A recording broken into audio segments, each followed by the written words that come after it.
Namo tassa bhagavato arahato samma sambuddhassa. Namo tassa bhagavato arahato samma sambuddhassa. Namo tassa bhagavato arahato samma sambuddhassa. Buddhaṃ dhammāṃ saṅghāṃ namasāmi. So I'm continuing on with the word of the Buddha, and the next part of this series of talks, and I just will let you know, I think I announced this last time, that the people over in Hong Kong, who I go and see, they call themselves BIF, Bodhinyana International Foundation. They've agreed to actually to print this. So they have a few copies you can read on little booklets coming soon. Probably now until maybe April or something. But anyway, they're putting it in a hard copy. And as I go through this, the next part of it, I'll do stage by stage here, is Nibbana through Anapanasati. Sometimes when we talk about Anapanasati Sutta, this is Majjhima 118. But by giving it the title of Nibbana through Anapanasati, it's making an important point. Many of you may have heard this before, but here we go. When mindfulness of breathing is developed and cultivated, it is of great fruit and great benefit. When mindfulness of breathing is developed and cultivated, it completes the four focuses of mindfulness, the Satipatthana. And I always like to pause there. When mindfulness of breathing is developed and cultivated, it completes the four focuses of mindfulness. I always was told when I was a young Buddhist that mindfulness of breathing is samatha practice, and focuses of mindfulness, that's satipatthana practice. And what it's saying here is when you do the samatha practice of mindfulness of breathing, it completes the vipassana practice of satipatthana. In other words, that distinction is just not there in the suttas. Samatha and satipatthana or vipassana are the same. They go together. And when the four focuses of mindfulness are developed and cultivated, they complete the 7 enlightenment factors. When the 7 enlightenment factors are developed and cultivated, they complete true knowledge and deliverance, enlightenment. So we go. Mindfulness of breathing completes the 4 focuses of mindfulness. And how does mindfulness of breathing, developed and cultivated, complete the 4 focuses of mindfulness? He's explaining it. I haven't given the introduction. This is actually what happens. Are you okay there? I'm just doing the temperature control. When the in-breath and out-breath are long, you are aware that they are long. When the in-breath and out-breath are short, and you are aware that they are short. When you learn to experience the whole of the breath as you breathe in and out. When you learn to calm the breath as you breathe in and out. On those occasions you are mindful of the body, not just the breath. You are mindful of the body, having restrained the 5 hindrances, energized, fully aware of the purpose, and mindful. In and out breathing is regarded by the Buddha as a body in the category of bodies. That is why on that occasion a meditator abides mindful of the body, having restrained the 5 hindrances, energized, fully aware of the purpose, and mindful. And that's, I gave it a little index 1. Next one is 2. You don't see those indexing in the original Tripitaka. And the reason is because they never used to do those types of little 1, 2, 3, 4, and 5. I found them very helpful. As I also find helpful, as I mentioned to you so many times before, if you ever look at other translations or renderings of even the first of the 4 stages of Anapanasati, mindfulness of breathing, you will see it gets so complex. When the in-breath is long, you are aware that it is long. When the in-breath is short, you are aware that it's short. When the out-breath... And even when I say it, sometimes I get confused what I'm supposed to be saying. In, out, in, long, short. And it's much better if you translate it in a way which is doesn't alter the information being conveyed, but makes it more precise and short. And also, that third part of the first 4 stages of Anapanasati, when you learn to experience the whole of the breath as you breathe in and out. When you learn to experience the whole of the breath. In the Pali, they call it in the whole body of the breath. And sometimes people think that this means that at this particular stage, you are watching your body. But in a sense you are, because this is how the Buddha, I didn't add this in, this is straight as it's written in the Sutta Pitaka. When you are in and out breathing is regarded as the Buddha as an example of body in the category of bodies. That is why on that occasion a meditator abides mindful of the body, having restrained the 5 hindrances, energized, fully aware of the purpose and mindful. So saying the first of the Anapanasati, first 4 stages, is the first Satipatthana. I think because you've been listening to me for so many years, many of you, I think you actually can accept that very easily. But if you tell that to some people who've been practicing Vipassana and just Vipassana, they get a bit sort of surprised. They thought, in Vipassana training, you do Anapanasati first and then you flip over to Vipassana. They say you don't need to do that. Anapanasati, the first 4 stages, is fulfilling of the first Satipatthana. It completes it. Any questions about that so far? Let's see what else we have.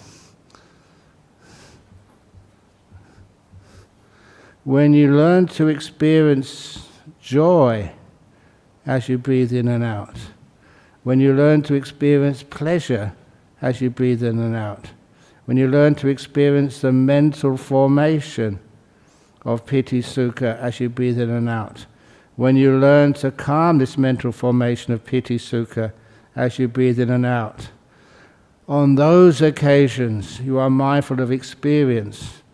The experience is the translation I give for Vedana, the second focus of mindfulness. You are mindful of experience, having restrained the 5 hindrances, energized, fully aware of the purpose and mindful. For being mindful of the pleasure associated with this stage of breath meditation is being mindful of experience. That is why on that occasion a meditator abides mindful of experience, having restrained the 5 hindrances, energized, fully aware of the purpose and mindful. You're just carrying on with Anapanasati, but I'll point out a few points here, a few factors. You see how it is written. The first 4 stages, when in and breath are long, you're aware they are long. You learn to experience the whole of the breath. You learn to calm the breath. What actually are you doing in those first 4 stages? What are you doing in these next 4 stages? You learn to experience joy as you breathe in and out. You don't just breathe in and breathe out. You're focusing now on the joy and the pleasure which accompany the breathing. And one of the most important points here is the third of this second tetrad, when you learn to experience the mental formation of piti sukha as you breathe in and out. And many people think that's just a technical point, but for me that was really important. What you're experiencing now, is a mental formation of piti sukha as you breathe in and out. What you're happening, the piti sukha, is not just how you normally experience the breath. It's when the mind is now sort of experiencing the breath, not just experiencing the breath through the 5th sense of bodily touch. You're experiencing the breath mostly as a mental formation. through the sixth sense. You're knowing the breath rather than feeling the breath. And that's what happens when you learn to experience the joy and the pleasure which comes as you're breathing in and breathing out. And to me that was an important understanding, an important stage of my own meditation. When I was meditating, I was enjoying it. And you know that first of all, I was almost brainwashed into thinking if you're enjoying it, it can't be really good practice. You're supposed to understand suffering. And every time I was smiling, it said, take that smile off your face. You're supposed to be understanding suffering. As if like religion would always be suffering. And I remember just going to churches as a kid, just in the choir, believe it or not. My chanting voice was very sweet when I was young. I don't know where it's gone, but nevertheless. But I remember those churches when I was young. This was in England. They were cold. And the pews were just hard wood. No cushions. No heater. And it was all very, very cold stone. There were no carpets. And to me it was just, too just austere. But that was a kind of what you expected. Especially, monks and nuns to be ascetics. Do any of you look at me and think I'm an ascetic? Am I not following the path? There's a happiness there. And that joy is the most important part of the path. You're saying here, you're learning to experience joy as you breathe in and out in meditation. Learn to experience pleasure when it comes up. It's like you're encouraging it. You're allowing it to be. And it soon grows to enormous quantities of piti sukha. And you don't need to make the distinction. What is piti? What is sukha? Here we say just joy and pleasure. And that used to be a question which was asked so often, in retreats when I was young. What is piti? What is sukha? And it does not matter to distinguish those two. And I say that because they are always together until the point you get into the third jhana. Then one of them vanishes. And then you understand what the other one is. But up until that point, it's just you enjoying the meditation. It feels delightful. And to actually emphasize that point, sometimes I used to give talk after talk and write books about the beautiful breath. The breath isn't beautiful, it's not like a sunset, but just trying to figure out how to explain just how delightful it feels. So I called it joy and pleasure as you breathe in and out. And you experience this, what actually is. It's a mental formation. It's not how you feel the breath. It's what the mind adds to it. The mental experience of breathing. And then you calm this mental formation of piti sukha. That's, for some people, what are you talking about, calming it?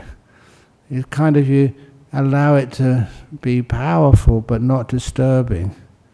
It doesn't diminish in its intensity. It just becomes more even. I don't know another word to actually to replace calming by. But anyway, you learn how this happens. So it's not what you do, I'm going to calm it, I'm going to experience pleasure, I'm going to experience joy. You learn how that happens. And most of it, you allow it to happen. You don't make it happen. You just stop blocking it, and it happens naturally. And when you calm that mental formation of piti sukha as you breathe in and out, on those occasions you are mindful of the Vedana of experience. Having restrained the 5 hindrances, energized, fully aware of the purpose and mindful. And that's really important. Each one of these you need, many of the 5 hindrances to be weakened, to be restrained. And when they are, even for the first 4 stages, being able to watch the in-breath and out-breath, the 5 hindrances have to be restrained. They're even more restrained in these second 4 stages. For being mindful of the pleasure associated with this stage of breath meditation is being mindful of Vedana. you're fulfilling the Vedananusati, the second of the Satipatthanas. And this is why on that occasion a meditator abides mindful of experience, having restrained the 5 hindrances, energized, fully aware of the purpose and mindful. I'll just go on a bit further.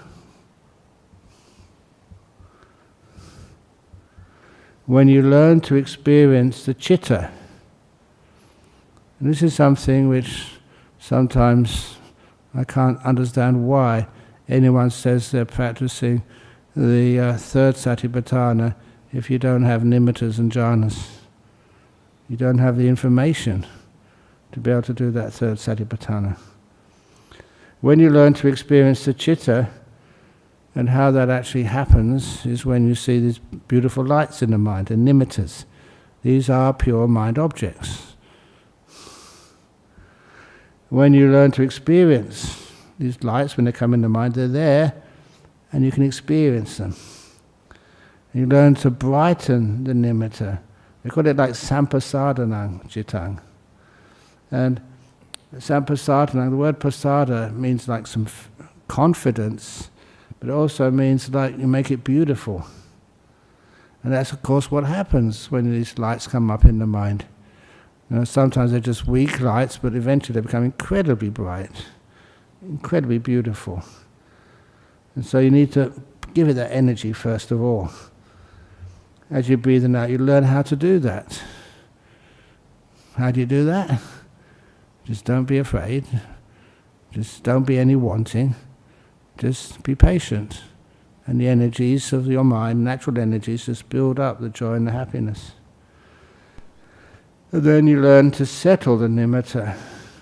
Literally means samadhahang cittang, which means like to still it.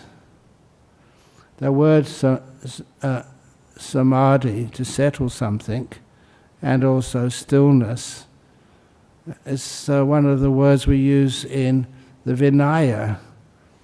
And we use the Vinaya to samadhahang the problems or difficulties or responsibilities which the monks have. So if there's any duty I need to do, like organize the Vesak, then actually to do that, to settle it, that's like samadhahang as well.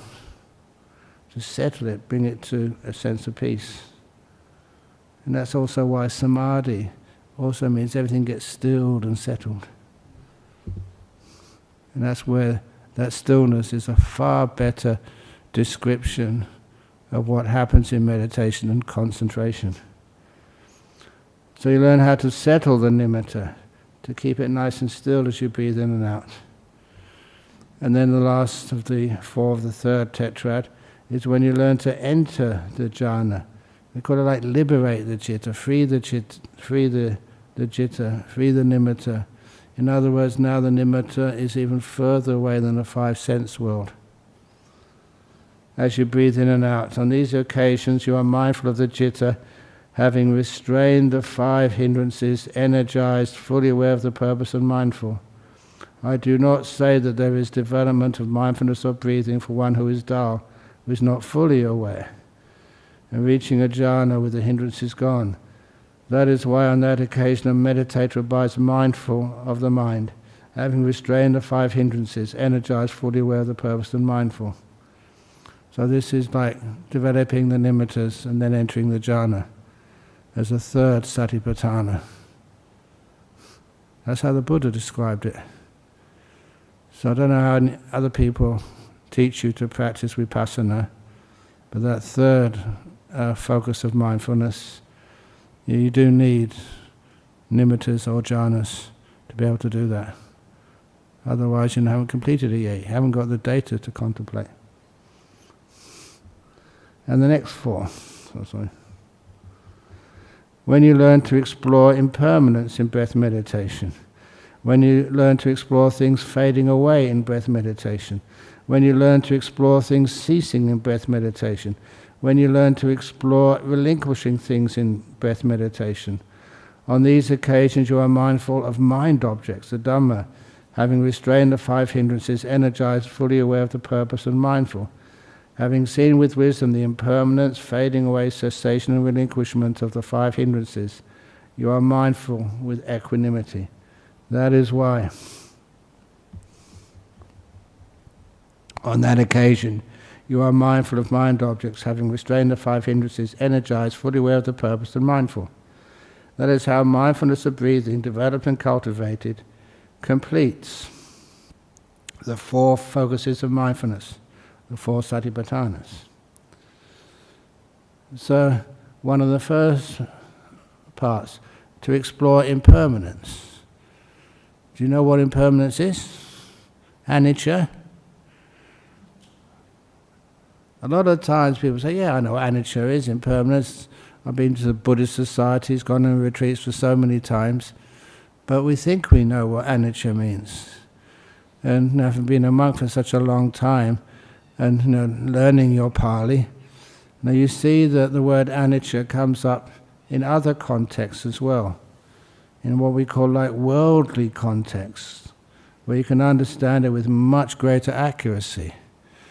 And one of those usages of the word anicca and its opposite, nicca, is with monks' food.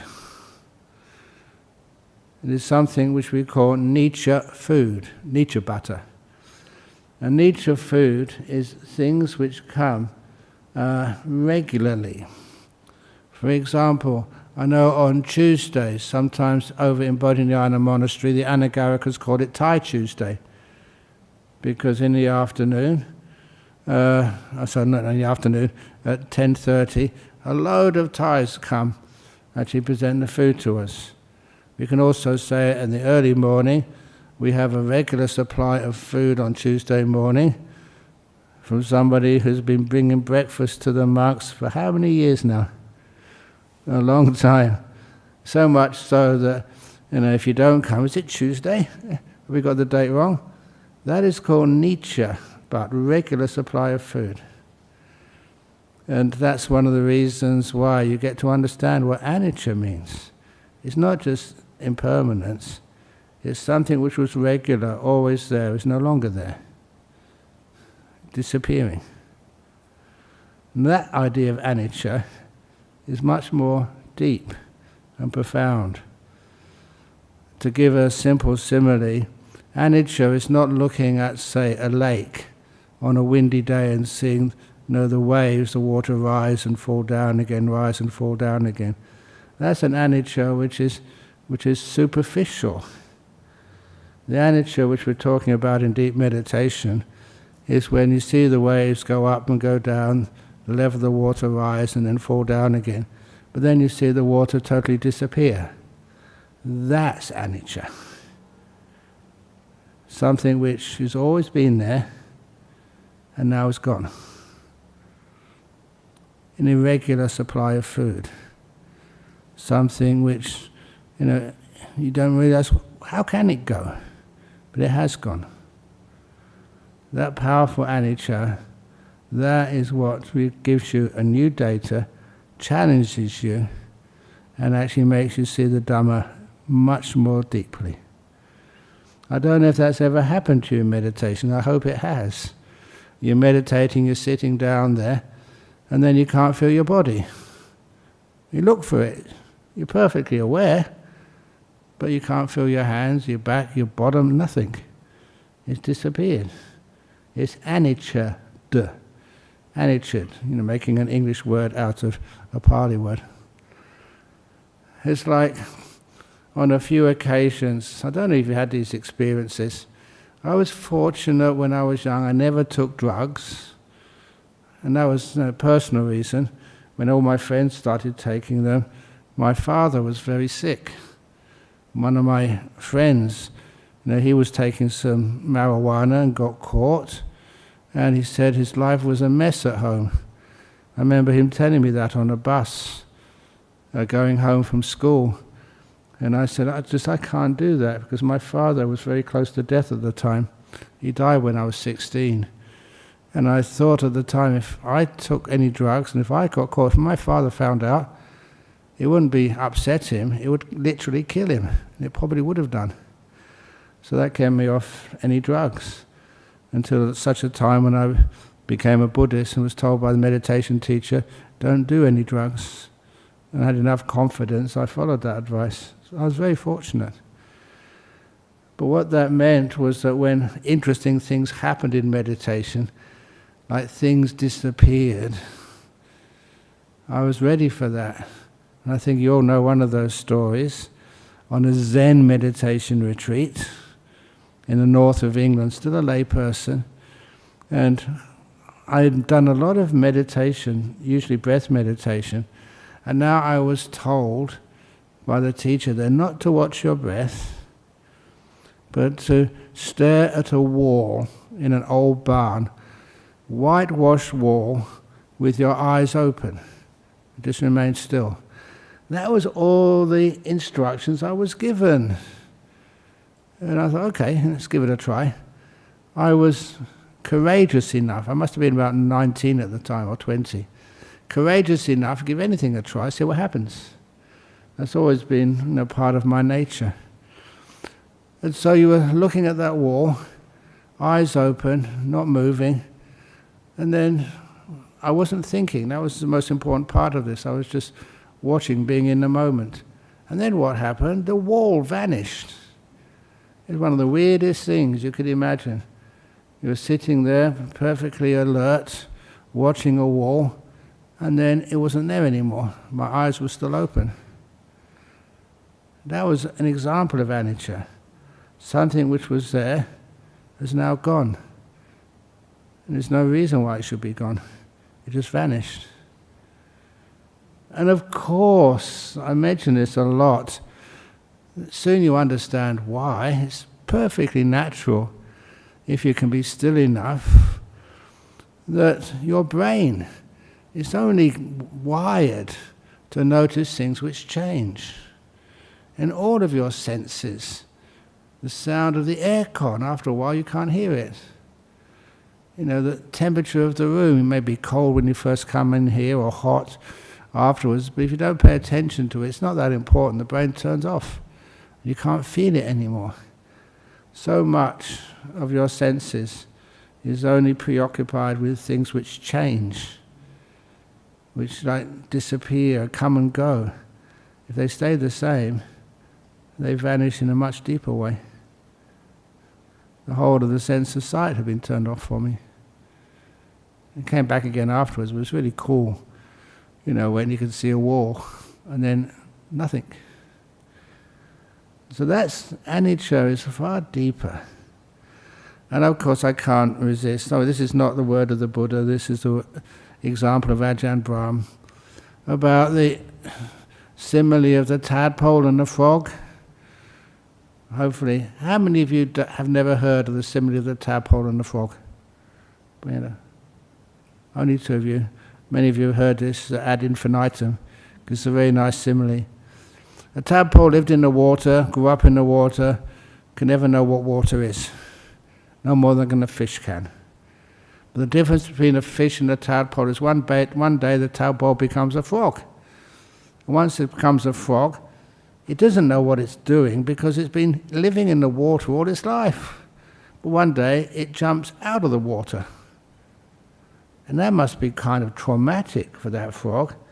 Never experienced the lack of water before. Now it's squatting on the edge of the lake on dry land. There's no water around, just air.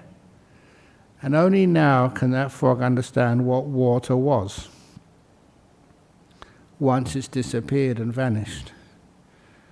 When things do start to vanish, then you've got an understanding of what they were. What is your body? You may be a doctor and cut up bodies all day. In the old days here, we used to be able to go to Sir Giles Gardner Hospital to go to the autopsies. And that was really fascinating, especially talking with the coroner, the person who actually cut up the bodies. And we was kind of wanted to say, when you cut up a body every day, that's your job, do the autopsies, does that actually change the way you... One of the monks was brave enough to ask this question. Does that change the way you relate to your wife? He was a young man. Do you see her in a different way? Just another old body, you know exactly where this is and that is inside. And he said, no, he compartmentalized. The corpse on the table was like not a human being, just something to be cut up and have a look at and see what was the cause of the death. But nevertheless, I was interested in his response, because if that was me and you're cutting up bodies all day, you just look at you, just like a body on the slab, only just able to talk, having sort of some conscious experience. But you still remember just, well, this is just a body of stuff, like the 31 parts of the body. So anyway, this is where you explore the impermanence, the anicca, the thing that this body vanishes. It really does. It's not just this body, the 5 senses, they can just turn off. And then you can only do that if you've, again like the frog, become a frog, you can jump out of the lake. And to me that similarly is when you have got the ability to experience nimittas or jhanas, you can jump out of this world of the 5 senses. And the 5 sense world can disappear. Then afterwards you understand this 5 sense world and the body in a much, much deeper way. So when you learn to explore impermanence in breath meditation, you notice I never said to think or to contemplate. Because if you think, you're just using this language which ties you to old experiences, doesn't allow you to explore new experiences. The idea of exploring is going to places you haven't been before, seeing things and understanding things in a language which is totally new. To explore impermanence. And the same thing, you explore things fading away in breath meditation. This is what's happening. Now your body's fading away. Your 5 senses are fading away. They don't just all go in one moment. One disappears and there's a few others left. And one of the last senses which disappears is the sense of sound, hearing. That is always the reason why a person's in a coma, that's a physical problem, or they're in a jhana and you need to get them out, you talk to them with a kind, not threatening, because that might just make them go deeper, in a kind words, and they come out. And that's why the Buddha said that sound is a thorn to the first jhana. You can actually kind of penetrate it, sharp enough to get in there. Only when the first jhana is weak. So you can explore things, impermanence, fading away, and things ceasing. That's when they're totally gone. And imagine that. You can be perfectly aware, and your ears are okay, your eyes are okay, your nose, your body's okay, you can't feel the body at all. Even if somebody touched you, you wouldn't be able to feel that. They shouted at you, hey! You can't hear it. And even if they put electric shock defibrillators on you, you can't feel it at all. That was what happened with that layman Greg, who used to come here years ago. You can't feel it at all. You're perfectly healthy, perfectly aware, but the sixth sense of your mind, but not the rest of the body. And you're still alive, you come out afterwards. When people have those experiences, it's really cool. Because I remember when he came and reported to me what had happened, and I said, he was taken to Sir Charles Gardner Hospital, if you know the story, and his wife thought he was dead. And the medics who came in the ambulance to pick him up thought he was dead. But they took him to the doctor, and the doctor thought, well, let's give him a chance. Interestingly, I say this because I want every one of you to know this. If you see me sitting here, and I'm perfectly still, and you say, oh my goodness, he's gone, he's died. Check my body first of all, is it warm? If it's warm, you're in deep meditation. If it's cold, then you can cremate me, dead. And that's what happened with this guy, Greg. The doctor on duty there Says he knew from his wife he'd been meditating. They found him sitting in meditation, and they knew he was been meditating. He was still warm, which is not supposed to happen if you're dead. But there was no brain activity, there's no heart activity. All of that had flatlined. But nevertheless, they kept on giving him defibrillators in those days, to try and shock the heart to go. Nothing worked. I've never been defibrillated, but I've seen it on documentaries. They put electric shock on you. How on earth can you not feel that if you're alive? You go above the table, it's really so extreme. But anyway, he didn't feel anything. He was just busy blissing out inside. When he came out of meditation, imagine what that was like to the doctors and his wife. What have you been doing? He just decided to come out. Perfectly healthy. And I still remember asking him, what did it feel like, during that time? He said it was blissing out. Beautiful states of deep meditation. Perfectly aware. Deeply aware. And he said, was anything unpleasant about it at all? He said, oh yes.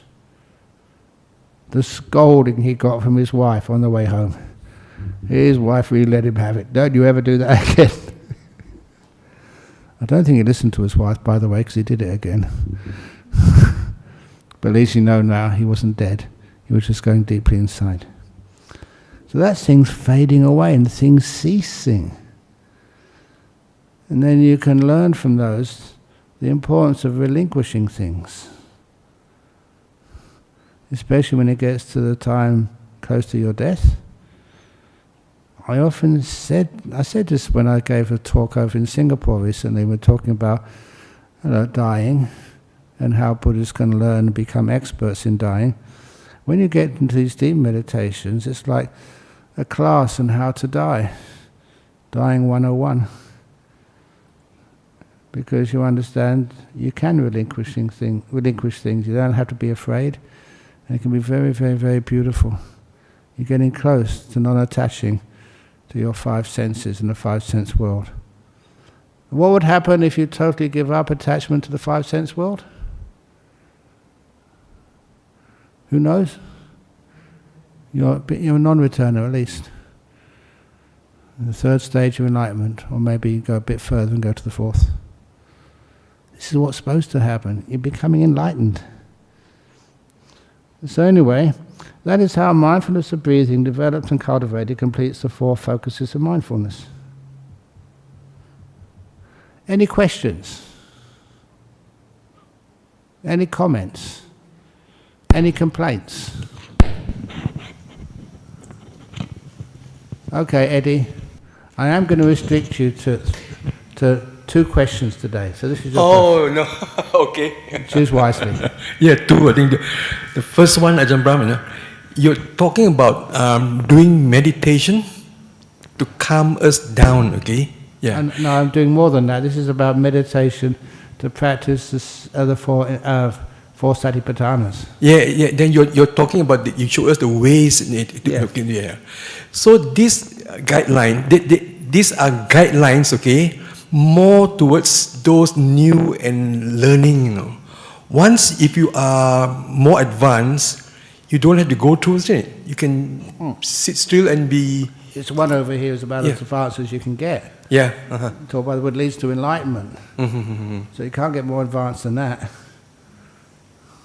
But these are all the guide, like you're breathing long and short, all these things. Oh, and yeah. Then, these are the guidelines go through. Once you know this, when you sit, you don't have to go through all this already. It comes to you naturally, I think. Okay. And then you go to the later stage, like you have the later ones, which you are trying to explain to us now. Yeah, so that's true. That you don't always have to go through stage 1 and then stage 2 and then stage 3 and stage 4.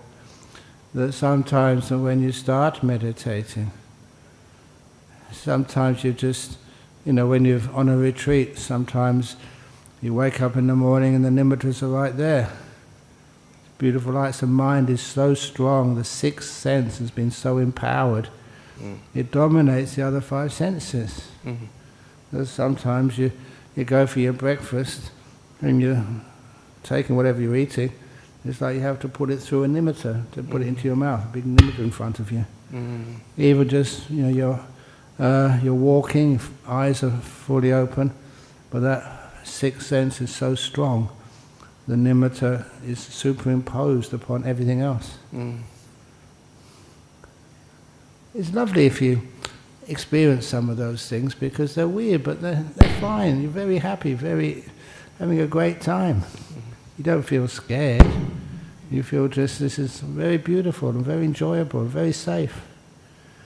So what you do, and after you finish your breakfast, you sit down, you don't need to even watch your breath. The nimitta just comes up straight away. The sixth sense dominates. That makes sense? Yeah. Okay. Thanks. You want to say something? Okay, yes. Prem. Hi, Ajahn. It says here, when you learn to experience the citta brackets nimitta, Yeah? are they synonymous, or is the nimitta like a sign of the citta? The nimitta is the way you experience the citta when it first arises. Because a lot of times, people say they realize you have to experience the mind. The mind is a forerunner of all things and stuff like that. But what is the mind? And it's because in our Western culture, we abandoned the mind. Until science keeps telling us, and this is a big argument we have with science, that the mind is just some, extra quality of the brain. It doesn't really exist, it's just a brain thing. But then we have all these wonderful pieces of data where I was talking about this with someone recently, John Lorber, Professor John Lorber of Sheffield University, wrote this article. It's in 1980, 40 years ago, but I always remember this because the article was called The Boy with No Brain. And he was doing experiments on the shape of the human skull. I'm just looking at some of your skulls, anyone which is just a bit weird. I did actually remember once, I hope he's listening. Do you remember like Sol Hanna, he used to be one of our presidents. He looked at like a bit of a strange shaped skull. But anyway, this was the expert in the world on skull shapes and whether a strange shaped skull meant that you were socially different, intellectually more advanced or whatever, what it does to your life. And so he would be in Sheffield University in 1980, he would be looking at all the students. If he saw one whose skull was a bit distorted, he'd invite them onto his program, just do a CT scan of the brain or whatever they had in those days, and just to check him out, see whether he was socially happy, intelligent or whatever. And he found this young man. He was a graduate student in maths. He'd already got his first degree. He was studying for his second degree. And his skull was a bit deformed, so he gave him the scan, and that's when he found this boy did not have a brain. It was just intracranial fluid. And he said, to be accurate, that got people's attention. Didn't have a brain. He had 1% of the amount of cortex which was expected, nothing else. Totally impossible that he could think, that he could speak, that he could have any high mental functions at all, let alone having a girlfriend and having doing his advanced degree in mathematics. He was incredibly smart. He never had a brain. And I always remember just talking with this doctor in Sydney, discussing such things, as I love discussing as much as I can. That's why sometimes I talk about these things too much. I apologize, but every now and again when I say things, I get some more information back. And this doctor, he was driving me to Wat Buddha Dhamma, where I was going to teach a retreat, and he said, I've seen those scans in, I think, was it Royal Prince Alfred Hospital in Sydney? And he said, we got copies there. And they were done again to make sure there was no mistakes in the machine. And I said, well, what happened? That was amazing. And he said, they've been filed away as an anomaly. In other words, they know they exist, but they put them back in some sort of cupboard somewhere because that would be challenging millions of dollars of research on the brain. And basically, it's economically not viable. So that's not science. You can't just put things in a back cupboard because they're too hard to explain. But it's there. And sometimes, to make these talks a little bit more interesting, I ask people, can you move your head backwards and forwards? Can you hear any sloshing? If you can, we'll give you a CT scan. You've just got intracranial fluid up there. Doesn't mean you're not intelligent. This kid was really intelligent. So anyway, we've lost really our understanding of the mind. That's when you see a nimitta, that's one of the first times you see like a mind distinguished or separated apart from the other five senses. And my goodness, it's gorgeous. When you see the nimitta, I thought that you just ignore them and carry on through. No, look, you deserve some enjoyment in meditation. It's okay. You deserve some fun. And, sometimes that was good, being rebellious. And you don't just push them aside because, they're enjoyable. They come up, stay with them, get into them, investigate them. And just explore them. They're huge. And they're just full of so much teachings of Dhamma.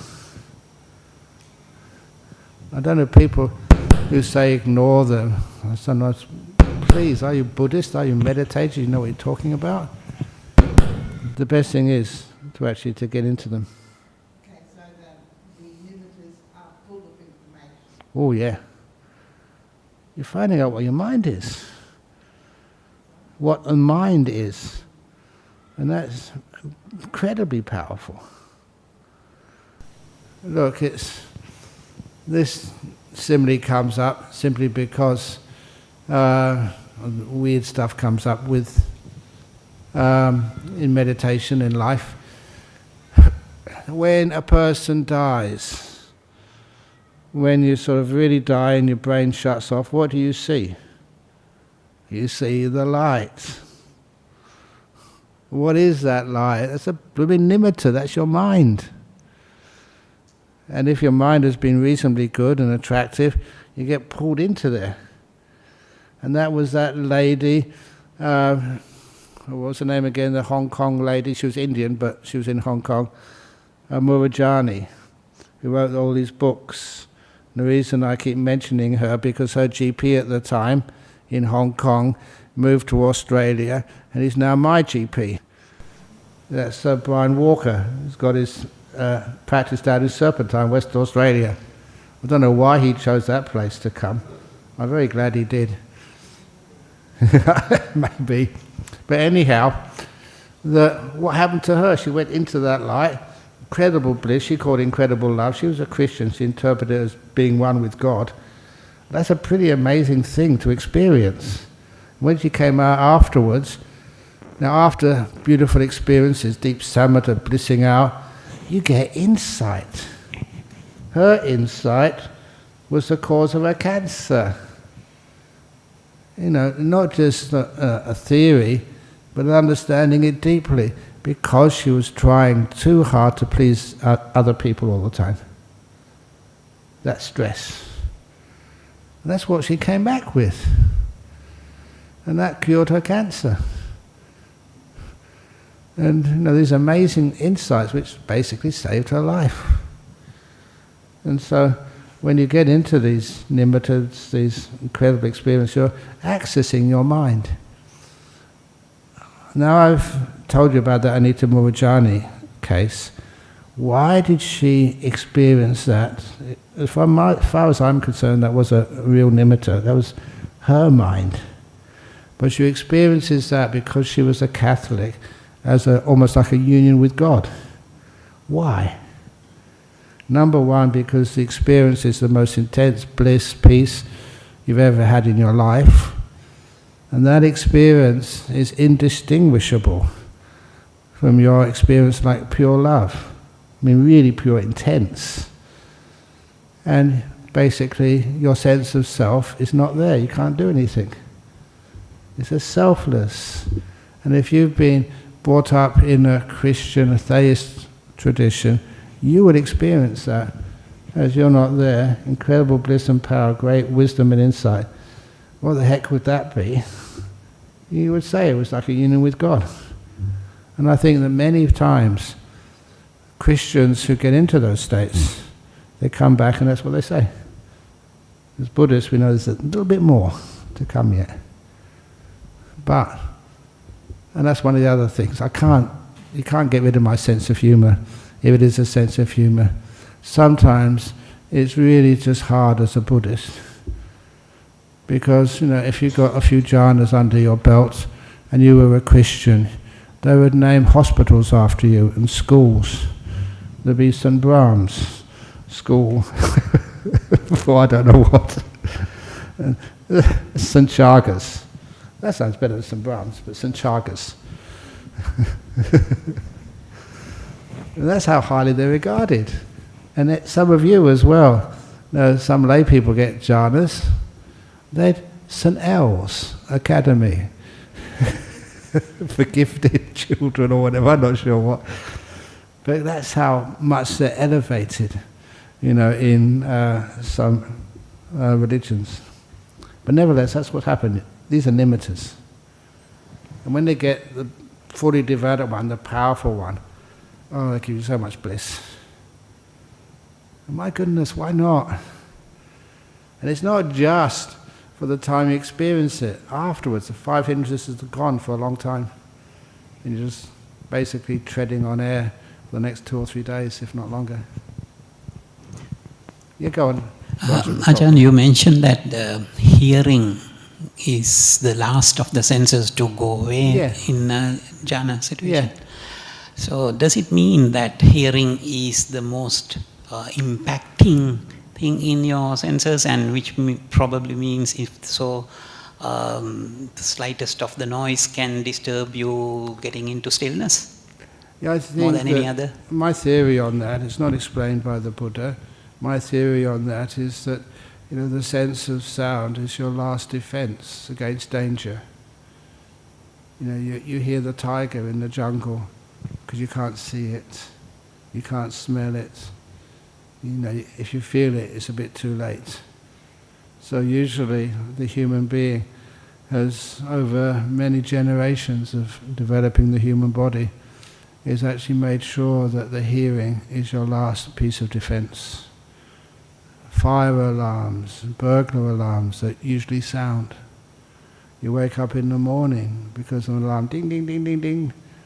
And that's why I think we've been conditioned into taking sound as the last sense to defend our physical integrity.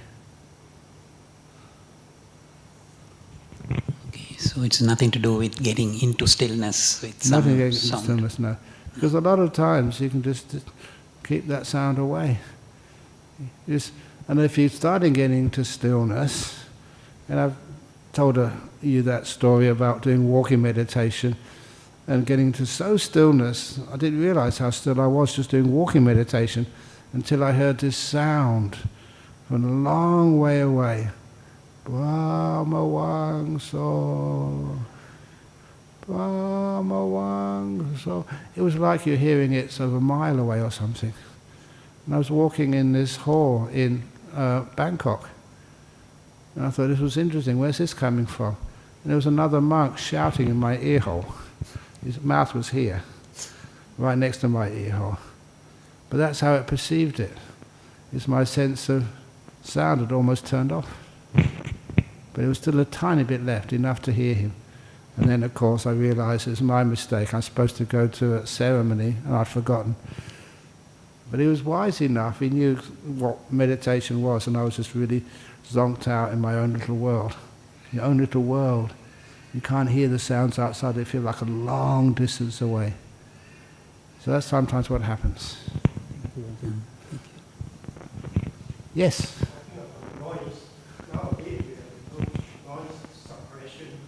Oh, yeah. Yeah. Yeah. You can put the earphones on, which suppress noise. But you find you can still hear the sound of your own breathing. You can't? Okay, very good, excellent. A lot of time you can hear the thinking. The thinking is always disturbing. Okay. I'm just almost going to surpass Ajahn Brahm here when he takes just, about 3 or 4 weeks to do one paragraph. But anyway, the questions are really important. But anyway, that there's much more to this. There's 4 focuses of mindfulness, complete the 7 enlightenment factors. But there's some questions on the machine there? Yeah, please, okay. Shall we do those questions first?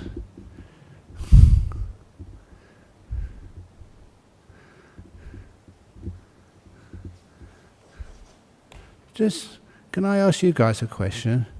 If you feel it's inappropriate, please let me know. But how many of you in your life have experienced a nimitta in meditation? Ah, that's good. Excellent. Yeah, okay, thank you for putting your hands up. Because that's like sometimes people ask me, said, you talk all of these things, how many people actually experience these things? And that you do gives me a lot of encouragement to keep on talking like this. And also to develop those nimittas. They're supposed to be developed, not to push them away as if they're hindrances, but it's what actually overcomes the hindrances. So next time, just go deeper into them and enjoy it to the max. I'm sure that many of you, the deepest and most wonderful experiences you've had in meditation were with these nimittas or the next stage of jhanas. If it is, well done. Keep it up. Sorry? Yeah, exactly. When the nimittas are there, you go much more deeply. It's much more enjoyable, and you want to meditate more and more and more and more. And you have retreats, you don't get bored on retreats. Oh yeah, nimitta time, yeah, bring it on. Sorry. A question from Ivy in Sydney. Is the Buddha nature, true nature of mind in Mahayana similar to jhana and Theravada? No, totally different things. Both sound like the goal of samatha practice. Thank you.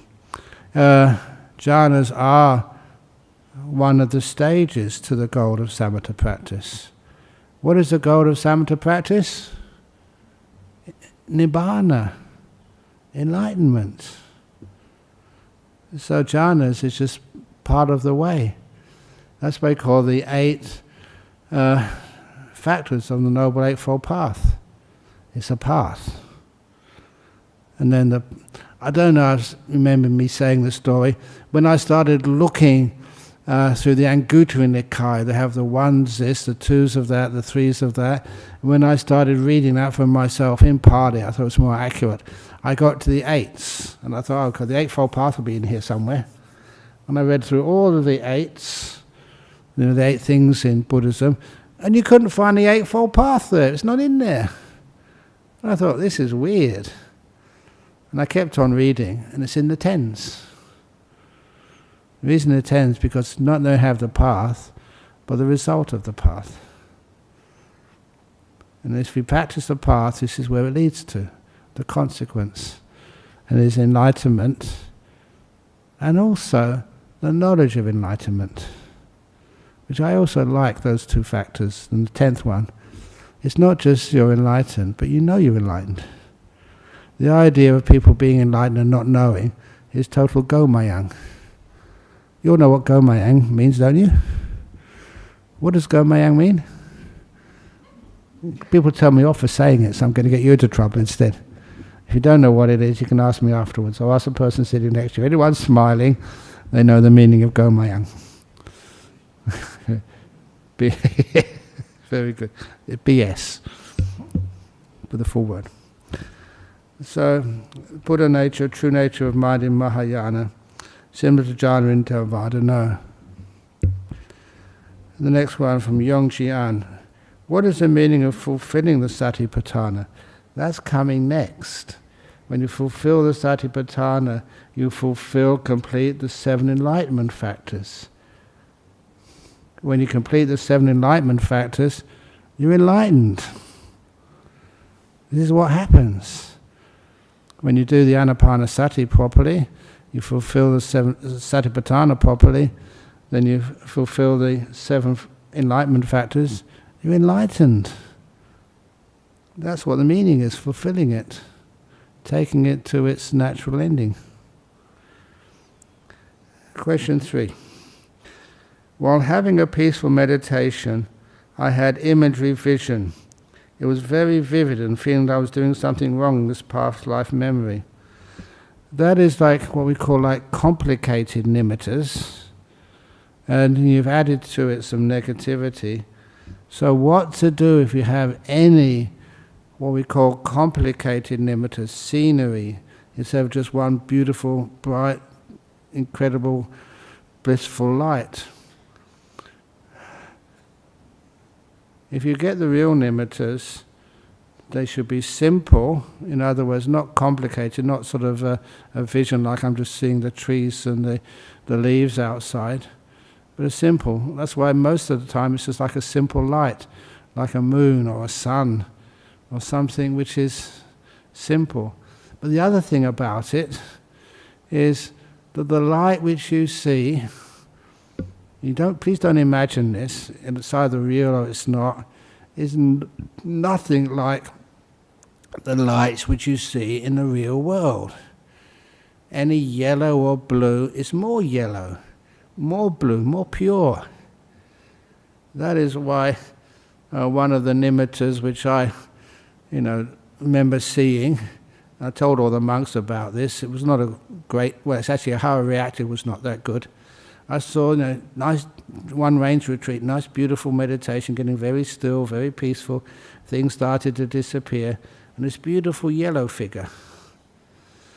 And this was like a yellow I've never seen in the real world.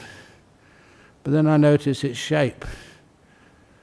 And as soon as I recognized its shape, I just couldn't help myself. I burst out laughing, and that was the end of my meditation. It was a figure of Garfield the cat. I think I'm the only person in the history of Buddhist meditation who's seen the Garfield nimitta.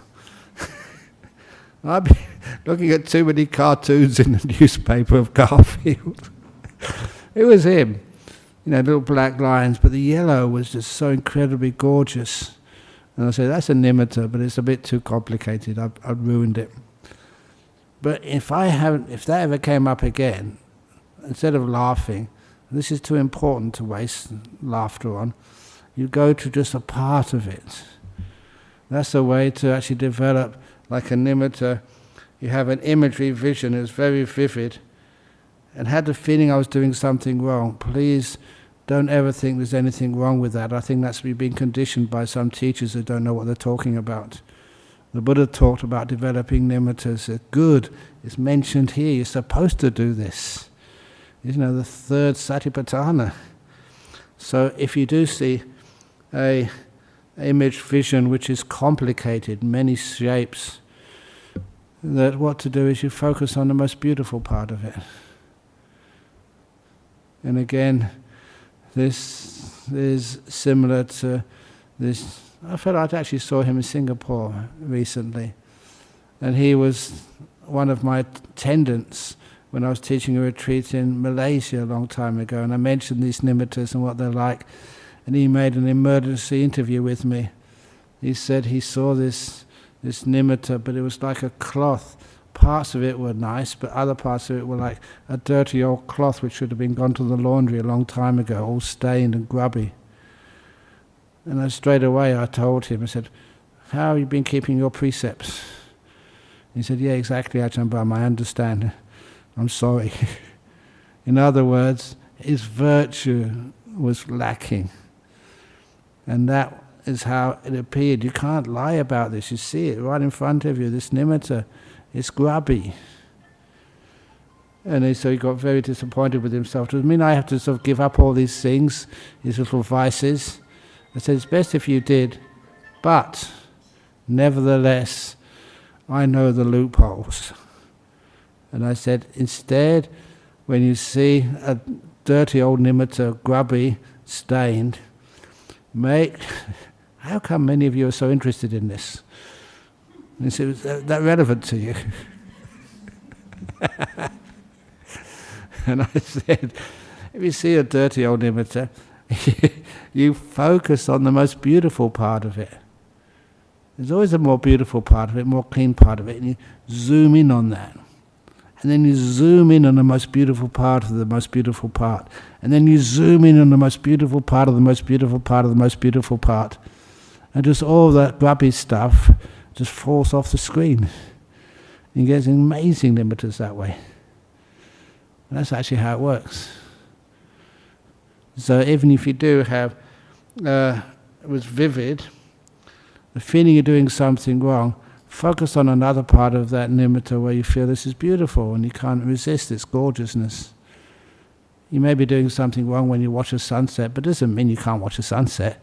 Enjoy it. And that feelings of doing something wrong, those negativity, just fall off the screen. You get beautiful nimittas that way. That's how it works. Yes? See a what? A skull. Yeah, a skull. That is like a nimitta, but that's a complicated nimitta. So what to do? Many people, if they see like a skull in their meditation, if they stay with that skull, soon that skull becomes like pure white. And soon the color becomes incredibly beautiful. It becomes like nimitta colors, like a white which you've never seen in your life before. And then it's just, you focus in on some part of that skull which is just even, and that becomes like the most one beautiful nimitta you've ever seen. It simplifies it by zooming in on it. And many times you can take the image of a skull, if you know what you're doing with it gets so beautiful, you get so much piti sukha, and it soon just becomes even. It's just a white light. The form of skull is not recognizable anymore. That's actually how it works. Whatever you look at, you don't call it skull anymore. Skull just actually gets you into that nimitta realm. Oh, fear. Oh my God, you've got nothing to be afraid of. Okay, yeah, fear. I don't like fear. There's too much fear in this world. And when you're meditating, you're incredibly safe. I just say that electric shocks on you, don't even feel them. You get all these stories of these, there we go again, of like monks being underwater for days. And you know, they don't die. They can't even feel it. They're perfectly healthy. That video, which actually I loaned it to someone because I wanted to get it translated. It had a Sinhalese commentary on it about one of my students over in Sri Lanka, a doctor, and he actually, one of his students was in jhana, and he actually exposed his muscle on the arm, got out a scalpel and tried to cut it. And the scalpel wouldn't cut, it wouldn't go through. And he videoed it and put it on TV in Sri Lanka somewhere. And then he told the student what he'd done, and the student trusted him. You know, this doctor was his teacher, and told him what he'd done. And the doctor asked next time, "Would it be okay if I tried again?" He said, "Yeah, no trouble." That's how much trust he had. So the next time, the guy in meditation was in jhana. The doctor opened his own eyes, exposed the arm, put some disinfectant on, took out the scalpel, and this time it cut through the skin. And then he sewed it up again, put a bandage on it, and told him when he came out of the meditation what had happened. Had it all videoed. If you ask permission, then it can cut. You still can't feel any pain because you're apart from the five senses.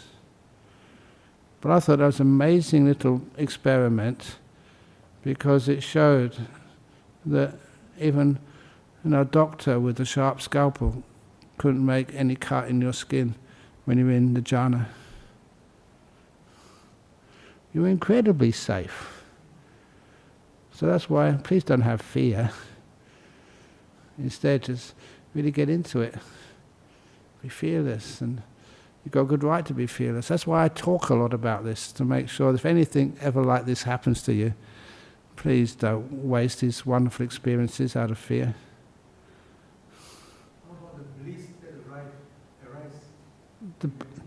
The bliss, oh my goodness.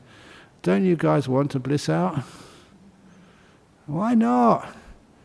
The best happiness in the world. Never. Okay, here's another Ajahn Brahm silly joke. People ask me, is there any danger at all by getting into these nimittas and deep meditations, the jhanas? I said, well, I have to be honest as a monk. Yes, there is a danger. The danger is you may lose all your hair. You want to become a monk or a nun? Yeah, go on. Ajahn Brahm, I'm actually Christian. When I come here, I meditate all the time, so I'm becoming familiar and I'm learning to meditate. Excellent. I have never had visions or been able to see in my Christian walk. Yeah. I'm not being able to see things. Yeah. However, I have had premonition or jhana experience. Excellent. And I'm thinking, you talk about like seeing, is it also something that we're experiencing as you, I know what premonition means, it's like pure love, just Yeah. smashing a very feeling of it. Is that something that is also a Buddhist thing, or is that something coming from someone else? Look, it doesn't really matter if you're Buddhist or you're a Christian or a Muslim, whoever you are. Our mind, a woman or a man, old or young, whatever culture you come from, we have a mind, that sixth sense, which is the same for all human beings and all animals and all beings. So once actually you start to let go of this body, you let go of your gender, you let go of your race, you let go of your age, you also let go of all that conditioning of being a Buddhist or being a Christian or whatsoever. You're finding out for yourself the nature of the mind. It's like being a scientist. Buddhist, there's no sort of Christian science, Buddhist science, Islamic science. It's just science. It's just, wisdom and truth. The only difference is that when we come out of these deep states, how we interpret it. We've got to describe it to ourselves. And it's a story we tell about a true experience. That's actually, sometimes if you don't really know those experiences well, we can make arguments. But they're not arguments, we're describing the same things, but from different cultural backgrounds. So keep on going. Enjoy yourself to the max. We were just talking today, I might get into further trouble. That's why I was a bit late coming in here. I was talking with the other monk here about, here we go, I'm going to go totally off subject, about, was Jesus a Buddhist monk? And I'm not just saying that, there's a huge amount of information about that.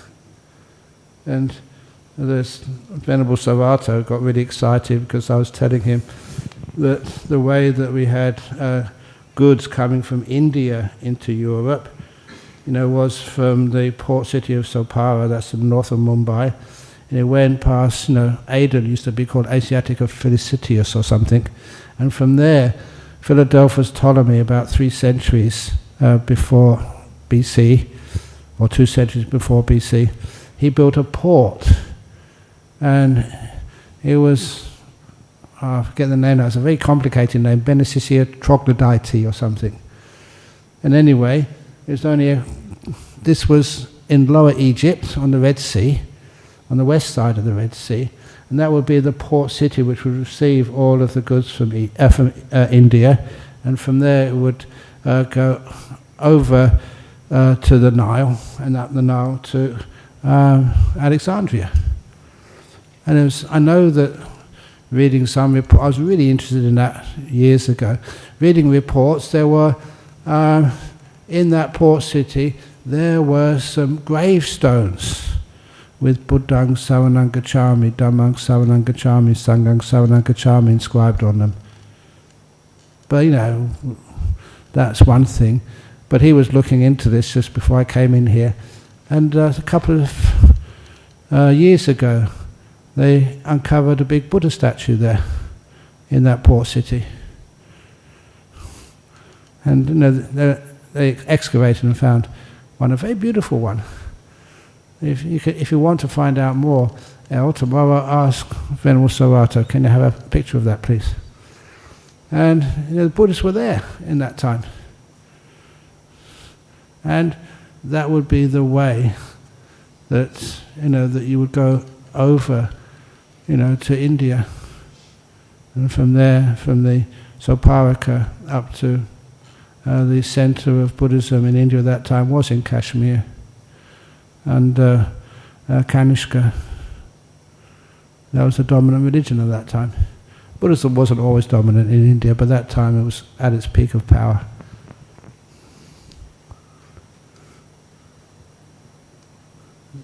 Please, I don't want to make some Buddhism is better than anything else. I hate doing stuff like that. But just saying that, was Jesus a Buddhist? There's certainly a lot of Christianity, as you would know. Yeah. Christianity, as you would know, is changing a lot now, and Yes. I'm fortunate to be studying around that change now. Excellent. But Thich Nhat Hanh also wrote a beautiful book called Living Buddha, Living Christ. Yeah, good. And in Excellent. that, I learnt more about Jesus' teachings. Yeah. It brought him alive to me. Yeah. But I'm also noticing people like Jack Cornfield, Oh, yeah. and he was under Ajahn Chah, I believe. Yeah. Also. Only for a short time. His teaching crosses both, and I'm seeing so much now, even in the Catholic nuns, where Yeah. Jesus is starting to be understood for what he was trying to say, and we're going back to the roots. Yeah. Indeed. Getting back to deep meditation. Yeah. It's very nice talking like that, because it means that, the separation we have in our world gets actually eroded away. Okay.